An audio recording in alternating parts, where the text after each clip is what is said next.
Boris Johnson and David Cameron have a great deal in common. Both went to Eton, both became Prime Minister, both are social liberals, and both of them faced constitutional challenges. Cameron lost Europe. Boris Johnson may well lose Scotland and Northern Ireland. And at the centre of this, the shared link between them is that they both will be defined by Brexit. Both also wanted to be green. Remember all those huskies that were taking David Cameron to the Arctic and the great green ambitions back in 2010 when the coalition government was filled.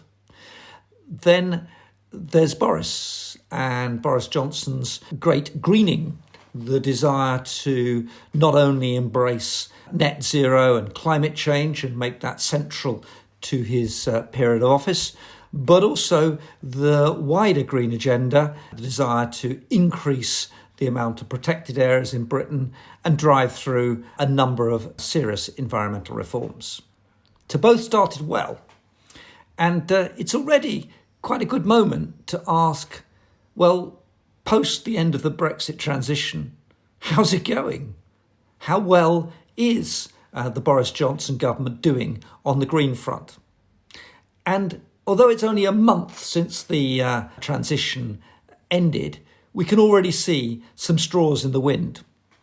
And they're not all encouraging. And there's a central reason why, which I'll come to in a moment.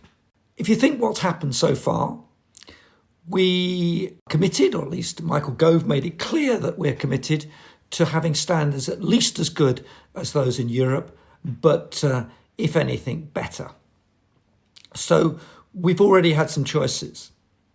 What do we do about carbon pricing now we're no longer a member of the EU emissions trading scheme, the EU ETS? Do we do a carbon tax?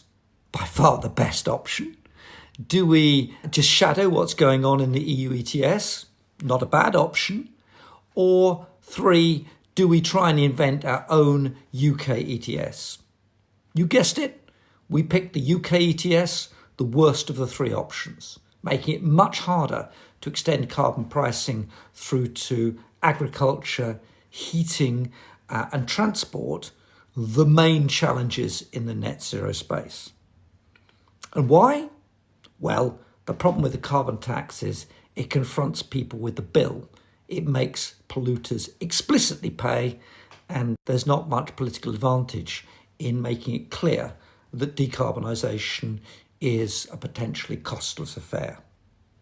But there are lots of other little things that have been happening. So at the first hurdle, DEFRA relaxes, at least temporarily, the prohibition on using neonics as a pesticide for controlling aphids and, in the case of sugar beet, therefore the virus that the aphids spread to the beet. Well, that's not a good start, really, but it's much worse than that. So we're allowing farmers to use this to grow sugar beet, and we're so worried about the damage to pollinators that DEFRA is very careful to prevent any flowering plants occurring anywhere near the fields that have been treated for a year or 2 to come, including actually oilseed rape.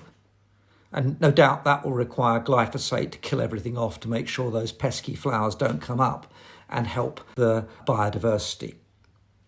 Then there's the issue of waste. The EU has moved to ban the export of waste. Not us. We're not going to do that. And so these little straws in the wind start to trickle out. The weakening of the definition of public goods in public goods for public money, the softening of the agricultural reforms. They trot along, and then there is, whatever its merits, the shift on gene editing and gene technology. Probably inevitable, but not what the Europeans are doing. And there may be more of this to come.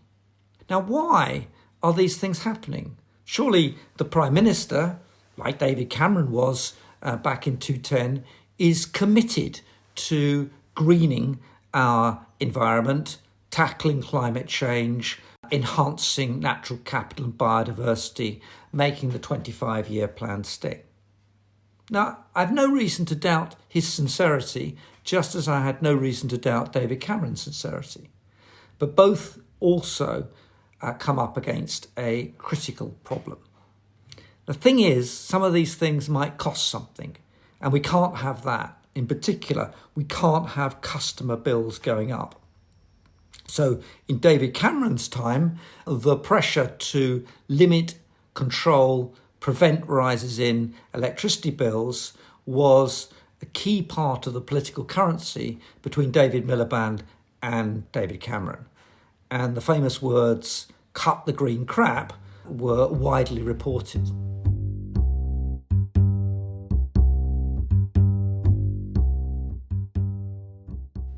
Well, fast forward to now. Why is it that it's proving so difficult to push forward on the Prime Minister's green agenda?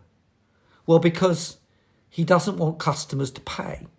The Energy White Paper, in particular, spells out that customers shouldn't expect to have rising energy bills.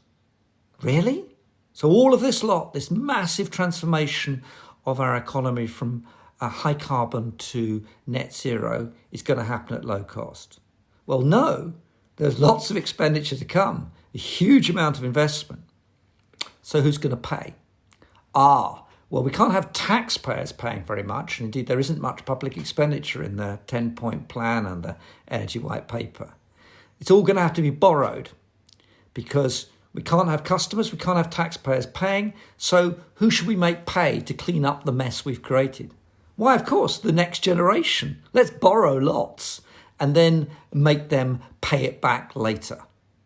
And that problem of the politics of paying the price, of dealing with the pollution legacies that we have created and avoiding paying those and making the next generation inherit both the pollution and the bill, is what motivates a lot of practical day-to-day politics. And my fear is that this is just the beginning. The failure to face up to, in particular, the costs of net zero lead to a whole host of potential compromises down the track. Will the Office for Environmental Protection really be able to hold the government to account?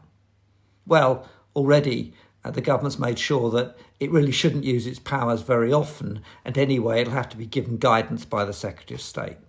That's not what Michael Gove promised, and it's yet to be seen whether amendments to the bill reinstate that independence.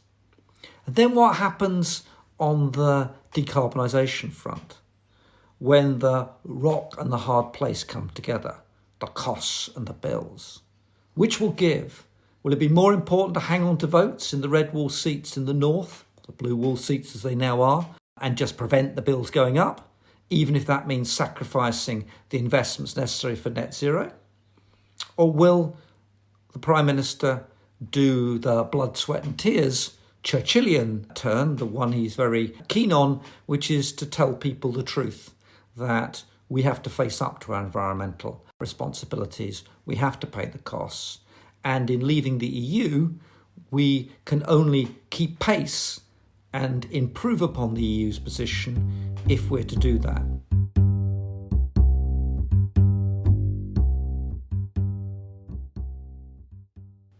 And that brings us back to another similarity between David Cameron and Boris Johnson and their relative predicaments. You know, if Scotland becomes independent, it'll rejoin the EU. So we'll really have a live experiment within the island of what is now Britain. Scotland will be pursuing the EU policies, and it's staying as close as possible as it can at the moment, and England and Wales will go their separate ways. Which one will actually prove to be greener? The EU-driven Scotland or the sovereign England and Wales pursuing its own strategy? The jury will, in the end, decide well into the future if Scotland goes independent. But the straws in the wind in the last month are not quite as encouraging as they ought to be. And that's a mistake, because it means that there'll be less economic efficiency, less sustainable economic growth, less public benefit if we roll back on the opportunities which both David Cameron and Boris Johnson saw at the start of their terms of office. Let's hope the Prime Minister sticks to his commitments. Thank you.